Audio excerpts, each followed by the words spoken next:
From the CyberHub bunker and studio, you're tuning in to the CyberHub Podcast. And now for your host and CISO, James Azar. Well, good morning, Cyber Gang, and welcome to another episode of the CyberHub Podcast. It's October 3rd, 2023. Good morning, everyone tuning in live on LinkedIn, on Facebook, on YouTube, on Twitter, now X, Twitch, and Rumble. Everyone watching the show, good morning. Thank you all for being here. It's Tuesday morning.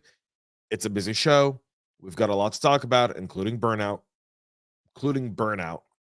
A new study shows just how challenging it is to be a security practitioner. And we're going to talk a little bit about that today, as well as everything else that leads to burnout. So with that being said, join me this morning for a cup of coffee as we power through another day of defense and a little bit of offense, hopefully. Coffee cup cheers, y'all. Awesome. All right. Let's get this party going. First of all, if you haven't seen our Substack, jamesazar.substack.com, that's my personal Substack. I post all of the podcasts there. I also post unique articles that are only available exclusively to members of the podcast. Also, if you love our content and you want to find a way to support us, go to our Substack. Being a subscriber does help support the show, keeps our content honest, because as many of you know, I don't take on every sponsor. I refuse to compromise some of our principles of the show, which is honest conversation. So with that being said, just you can go check that out, jamesazar at substack.com. And let's go ahead and start with this new survey that was just released by the ISSA, as well as the Enterprise Strategy Group. This new research is coming around where it's saying around many security professionals are starting to feel the weight of the job. For only 44% of cybersecurity pros are satisfied in their current position, 36% are somewhat satisfied, and 7% are neutral. 43, but however, many believe that they're underpaid. 22% of security professionals believe their compensation is higher than others with similar jobs. 38 claim their compensation is about the same, and 40% say it's less than others with similar roles.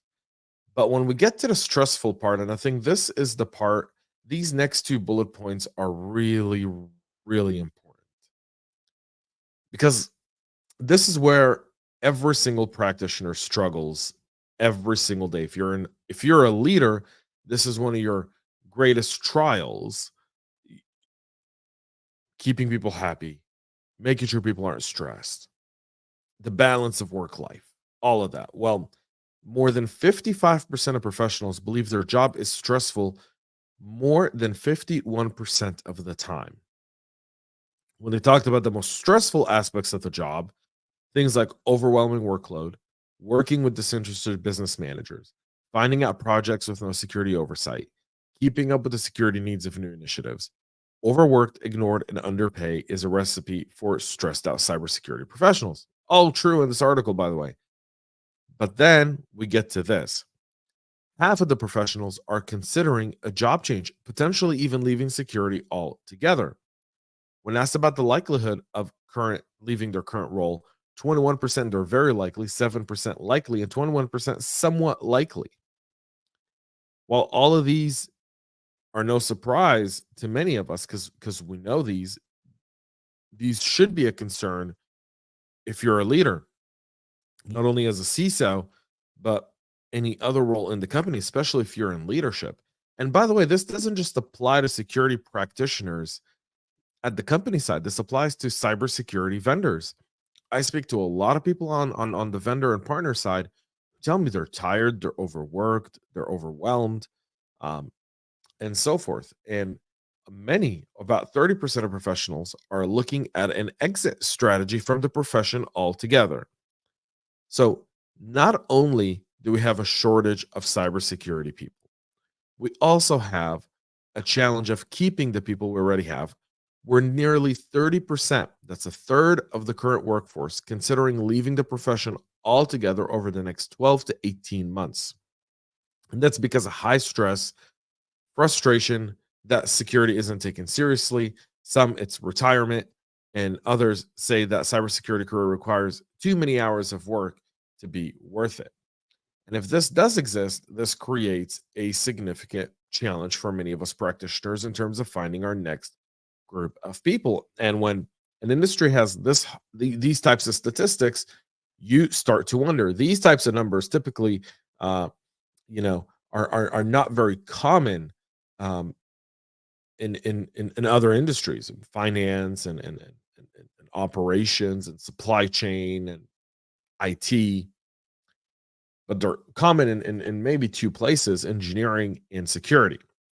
This kind of leads to the conversation and the shift this Cybersecurity Awareness Month we need to have. And that shift is really focusing inward, focusing on our teams, on building that balance, on finding ways to stretch out our budgets, on finding more ways to eliminate and automate as much as we possibly can to keep our people fresh and less stressed. Our job is stressful. And when we go through an event, speaking to people who've been through events and been through being through events myself, it's a high stress situation. And there's a lot of unknown factors and it's uncertain, right? In many cases, when you go through an event, if you're in leadership in one of the leadership roles, whether you're a CISO, a VP, or a director level, you're thinking you may not have a job any day. Any call that gets set up with HR, with legal, you're in the back of your mind, you're going, all right, this is the call where I'm probably going to get laid off. That frustration escalates to home life balance, right? You're not focused anymore. Your head's somewhere else. You're trying to recover, you're trying to show value, and at the same time you're not sure that that value is understood. This is the We ought to focus inwards. Few ways to focus inwards. Stretch your budget. Stretch your budget. Yes, there's a lot of things we need to address. Prioritize and talk to your people. A half-hour conversation with your people can change everything. Our people need to understand, and our people, I mean our colleagues, the people we work with, need to know that we're part of them, that we're with them, that we see them. And that's really important. And that takes the human touch, solves a lot of these problems, just so we have that there. So, criminals, moving on to our top stories today as well. Criminals are steal a user database from a European telecom standard body. The nonprofit Institution for Developing Communication Standards said criminals had stolen a database identifying its users. The ETSI announced the incident last week. It's not clear yet whether the attack was financially motivated or if they intended to acquire the list of users potentially for espionage purposes. The nonprofit said the vulnerability which the attack was based on had been fixed. They didn't identify the vulnerability, but it may have been one of these most recent 0 days. A judiciary inquiry has been launched in France, with the French Data Protection Authority being informed of the breach. In a statement, the institution webpage said the Director General Luis Jorge Romero described the hack as a crisis and thanked ANSSI for helping the body determine the remediation to be taken and to strengthen the security of their system. ETSI has more than 900 member organizations in over 60 countries, including large and small private companies, research entities, academia, government, and public organizations. So we'll see where this one goes. If you're using the Exim mail servers, there's now a zero-day RCE attack that's leaving millions of them exposed.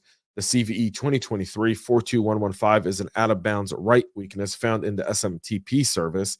This was found by an anonymous security researchers and disclosed through the Zero-Day initiative by Trend Micro. This type of issue can lead to software crashes, corruption of data following successful exploitation.